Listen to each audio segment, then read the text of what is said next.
Qizlar oyoqda tomir tortishi asosan yuqori ehtimol bilan magniy yetishmovchiligidan bo'ladi. Bunaqa holatda magniy ichishingiz kerak. O'zi bir xil aytadi, magniyni mayisam bo'ladimi deb anaqa qilib so'raydi. Magniyni ham ichish kerak. Даже may ichib yuraman. Har kun ichib yurish kerak. Orada to'g'ri yana 1-2 oy period qilib yana davom ettiraverasizlar.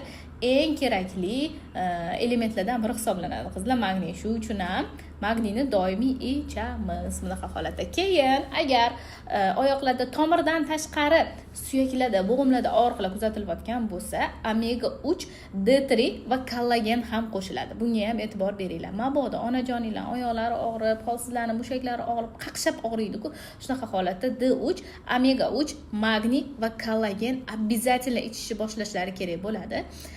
Yaqinda tug'ilgan kunlari bo'lgan holatida bo'lsa, shunda podarka qo'rsanglar ham juda ham arzirli podarka hisoblanadi.